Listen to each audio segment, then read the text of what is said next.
કપડવંજમાં મુસ્લિમ સમાજનું ભવ્ય ઈદ મિલન સંમેલન, શિક્ષણ અને એકતા પર અપાયો ભાર।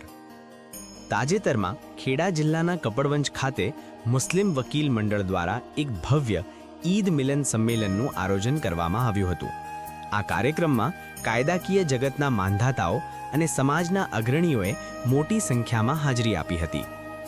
આ સંમેલનનો મુખ્ય અને ગૌરવશાળી પ્રસંગ મુસ્લિમ સમાજની દીકરીની જજ તરીકેની નિમણૂક હતી। સમાજનું નામ રોશન કરનાર નવનિયુક્ત મહિલા જજનું આ મંચ પર વિશેષ સન્માન કરવામાં આવ્યું હતું। કાર્યક્રમમાં ગુજરાત બાર કાઉન્સિલના સભ્ય એ અંસારી તથા ઝકીભાઈ શેખ ખાસ ઉપસ્થિત રહ્યા હતા અને વકીલો તેમજ યુવાનોને માર્ગદર્શન પૂરું પાડ્યું હતું। આ સંમેલન માત્ર એક મેળાવડો ન બની રહેતા શિક્ષણના પ્રચાર પ્રસાર માટેનું માધ્યમ બન્યું હતું। વક્તાઓએ ભારપૂર્વક જણાવ્યું હતું કે સમાજની પ્રગતિ માટે ઉચ્ચ શિક્ષણ અને કાયદાકીય જાગૃતિ અનિવાર્ય છે। દીકરીઓને ભણાવીને ઉચ્ચ હોદ્દાઓ સુધી પહોંચાડવી એ જ સમયની માંગ છે। કપડવંજ શહેરના સ્થાનિક મુસ્લિમ વકીલો દ્વારા આ સમગ્ર કાર્યક્રમનું સુંદર આયોજન કરવામાં આવ્યું હતું। કાર્યક્રમને સફળ બનાવવા માટે કપડવંજના તમામ મુસ્લિમ વકીલોએ એકજૂટ થઈને કાર્યક્રમની વ્યવસ્થા સંભાળી હતી। નિષ્કર્ષ, આ ઈદ મિલન કાર્યક્રમ ભાઈચારાની સાથે સાથે સમાજને શૈક્ષણિક રીતે જાગૃત કરવાનો એક પ્રશંસનીય પ્રયાસ સાબિત થયો છે। અલ્તાફ શેખ, કપડવંજ।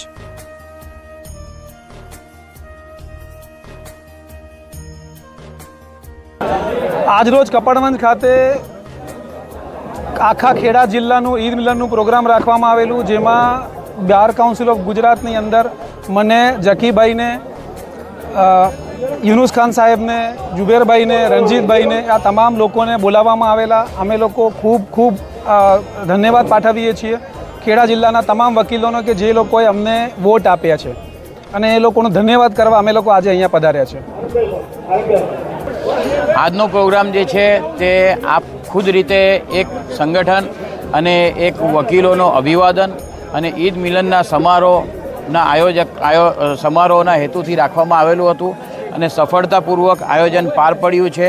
અને જે વકીલો જે છે તે વકીલોએ અમને બાર કાઉન્સિલ ગુજરાતની ચૂંટણીમાં આફતાબભાઈ અંસારી અને હું જે ચૂંટાયા છે અને જે ઇલેક્શન લડ્યા છે, અમારા યુનુસ ખાન સાહેબ, જુબેર ખાન સાહેબ, વોરા સાહેબ, અયાઝ શેખ સાહેબ, તમામને વધાવી લીધા છે અને તમામને ખૂબ પ્રેમ આપ્યો છે। એ બદલ હું તમામનો આભાર માનું છું। Thank you very much. મુસ્લિમ સમાજને એક જ વસ્તુ કહેવા માગું છું કે મુસ્લિમ સમાજમાં સૌથી વધારે જરૂર છે એજ્યુકેશનની। એજ્યુકેશન વધશે તો સમાજમાં તાલથી તાલ મેળવી અને મુસ્લિમ સમાજનું બાળક પણ આગળ આવી શકશે, આગળ વધી શકશે અને ચોક્કસપણે સારા હોદ્દાઓ ભોગવી શકશે।